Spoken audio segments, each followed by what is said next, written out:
Nothing here either. Yeah.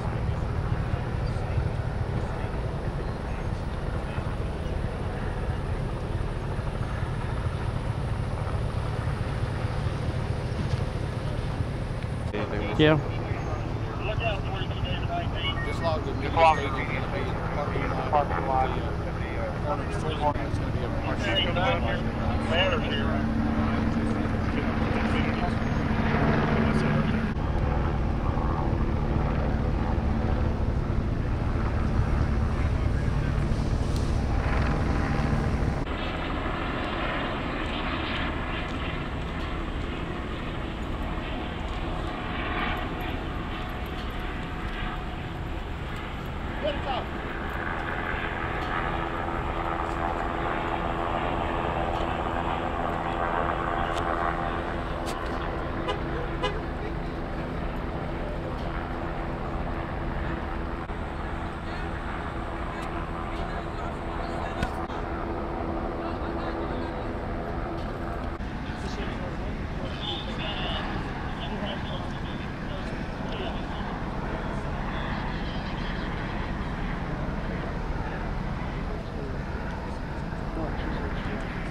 To my left is the Chancellor of the Lone Star College System, Dr. Steve Head. To my right is the Vice Chancellor of Communications, Dr. Kyle Scott. Dr. Scott will start us off. Can you give us 10 minutes to get set up?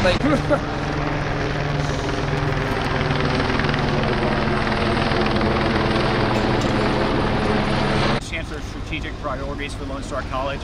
On my left is Chancellor Steve Head, as well as the President of Kingwood College, Catherine Pearson. On my right is Chief Paul Willingham. He will answer questions with regard to the logistics of the dispatch after I'm finished with the statement. At the moment, those are the only answers we're prepared to answer, as the investigation is still ongoing. At 1:31, the student reported gunfire north of the Lone Star Kingwood campus. At 1:33, the first authorities arrived on scene and the campus was put on lockdown, and all students were instructed to lock themselves into the room. After it was deemed safe, the authorities went room to room, as is currently ongoing, in clearing the rooms of the students. At the moment, there have been no casualties, and there have been only 2 reports of injuries. One student for an anxiety attack and a second student for a panic attack. At the moment, those are the details that we have. If we have any questions over the logistics of the dispatch, Chief Willingham can handle those. I'll take a few questions related to the logistics right now. So you talk about the response, obviously no active shooter, but there's several SWAT teams here, different agencies. Sure. So much law enforcement, do you believe there's still a threat? And then why the big response like this if you're deemed it safe? Well, we haven't deemed it safe yet. We're still doing a room-to-room search, and it's a rather large campus, so we need all the hands we can get, set up perimeters and whatnot. So at this point, we suspect that there's not going to be an issue, but we don't know for sure. So out of abundance of caution, we're treating it as a real thing.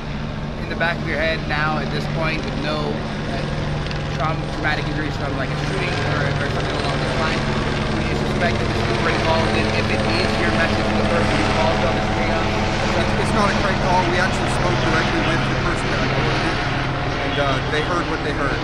Okay. So they reported this in earnest. Did they say the shot came from inside the building or outside the building? Outside the facility. They're not sure exactly from where, but it was multiple. Okay. on Twitter, Sheriff Gonzalez replied to someone's tweet saying that the thought might be that it was a car that was backfiring in the parking lot. Is that? That was the original before we spoke directly to the reporting person, but then when we found out that there was 20 sounds like that, we assumed that somebody had fired some type of weapon. It very well could be off campus though. As you see, there's woods around us, and we also have issues with poachers and things like that in those woods, and the echo can fool people. Chief, now saying that, is there any specifics you can give to that original report, to the person who called 911 now saying that you have to talk to them? What did that person report? I'm sorry, I didn't hear the question. The original report, what did the person, now that you talked to that person, what did they say? Can you give any specifics without going into the investigation? She called the panic, reporting shots fired. So in her mind, Was it a student or a professor? I'm sorry, I can't hear. Was it a student or a professor? Student. The student was the one that reported it. Yes. Student reported. How many agencies are here working in this? That's hard to count. I can tell you that probably at least a dozen. We have folks from multiple counties, multiple cities, ISDs, our own, of course. It's federal. The students going back home, they were escorted out. That's what I heard. We are checking room to room, and our protocol is, and we train for this with our students in our drills, that they stay in lockdown until they're released by a police officer. And so we broke up into teams, and we're going room to room, letting folks, checking folks, making sure everyone's okay, and then escorting them out, and then they're told to leave the campus. Are you going into like the surrounding woods and the surrounding neighborhoods, or are you going to stick to? Not at this time. What about the students in the West parking lot? When they first got here, they said they had heard no shots at all. Did you talk to anyone in there? I cannot speak to that at this time. Has surveillance video shown anyone on campus?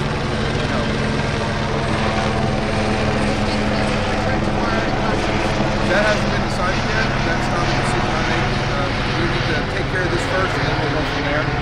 We'll communicate with our student body and our faculty and staff, and give them appropriate information. If they could just follow the normal means of communication we use for emergencies, LSC alert, our website, email, and social media. But we will communicate. Have you had any similar reports? Not here, no. And it was just one report, right? We had a couple of people call it in.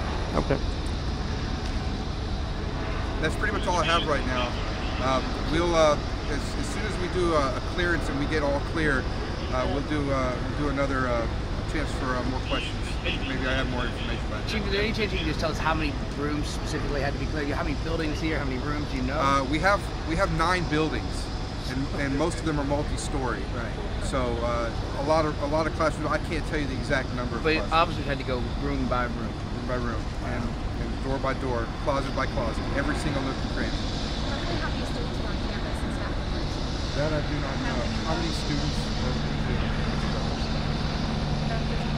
Probably about 4,000 students. They believe they were all on 4,000 on campus at the time?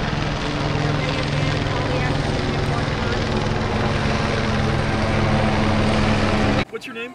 My name is Jose Estrada. Jose, tell me about what today. What was it like in there? It was a scary experience actually.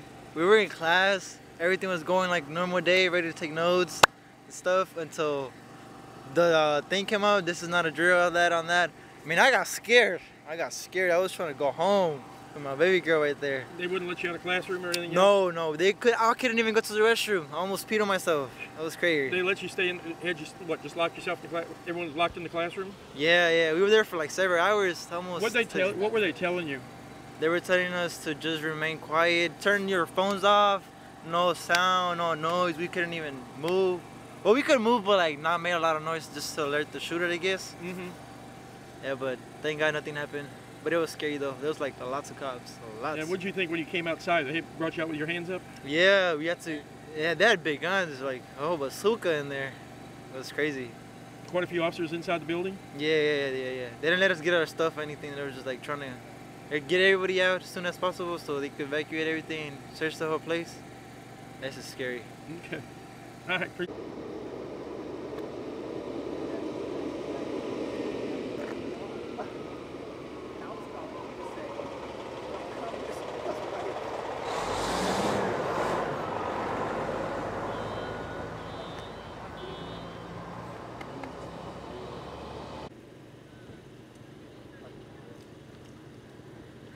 statement, she said that she saw people running. Was that from this part? You know, where on the campus that Yes, happened? she was in our parking lot C, which is right behind me, right over my left shoulder.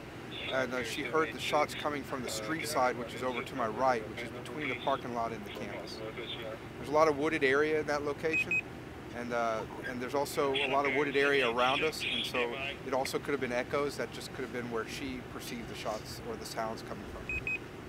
As far as students and staff, you know, what's happening right now? What can parents or those who are at home watching this, you know, what should they know? Well, I would say that we prepare. We do drills with our students and staff on lockdowns and how to handle these situations. And this was proof positive that those drills pay off. We had great feedback, great response from our students and staff. They did exactly what they were trained to do.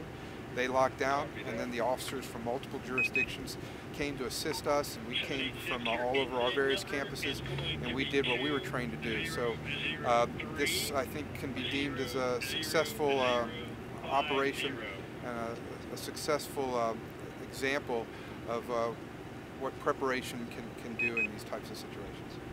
Do you have any information on the source of the sounds that she may have heard? Not at this time. Did you believe that it possibly was gunshots? It's hard to tell. She heard what she heard, and we believe her, that based on her explanation, and quite frankly, her demeanor when we talked to her. It very well could be. We have no proof of that, though, at this time. Is there any existing safety concern for those who are around the area? No, there is not. We believe the area is safe. We have already let folks come back in and get their things. Because of the disruption is the main reason why we're canceling class for the rest of the day, and we'll reopen. And we believe the area is safe for students to return tomorrow. So parents and students, if they're on their way here, they can go inside and get their things? Yes, we have reopened the campus. They can go and get their things. If they left and evacuated without their personal belongings, they can go into campus and get their personal belongings at this time. We have a large number of officers, both the ones that are normally assigned here and then other contingent of Lone Star College police officers that are staying on campus to make sure we maintain a very visible presence just to put everybody at ease. Chief, do you want to talk to that point about how many officers showed up and how it all worked? Well, I don't have an exact count. If you did some of your video and you saw there's quite a few from multiple agencies. I know from our agency, we had officers report from every campus that we have, and so we were certainly close to 24 of Lone Star College police officers. We had a large number of multiple other agencies from Montgomery County to Harris County, DPS, ISDs in the area. We're kind of at a crux here where we're near two counties, multiple ISDs cross over. So we had a great response from our law enforcement partners, and the good thing about that is we all train the same way now for active shooter type threats, and so we all convened at one location. We all worked together.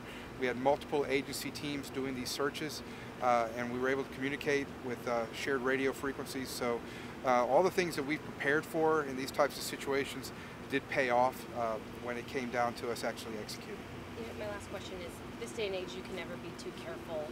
What is the sentiment with police on just why it takes this much of an effort to make sure that students are safe and secure? Well, we try to build a great relationship with our students, so we try to work with them, educate them on how to take care of themselves, how to make smart decisions, how to be prepared. Then we work with our partners that are around us as a force multiplier, as you saw, so that when we do have a situation where we need to join forces, we can do so seamlessly. It's the day and age we live in, and our goal is to maintain a safe environment so that our students and can do what they came here to do, and our employees can service our students very well. And that's what we're dedicated to do, and that's what we train to do. Do you consider this a false alarm? I consider it an actual report. I don't consider it a hoax.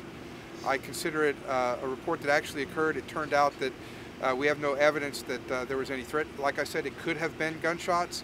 It just was not apparently aimed at anybody or any person. They say see something, say something. Absolutely, and we want to continue to encourage folks. This is not any reason to consider not reporting something. We never want you to be hesitant. When in doubt, report it, and we'll respond appropriately. Chief, thank you. Thank you.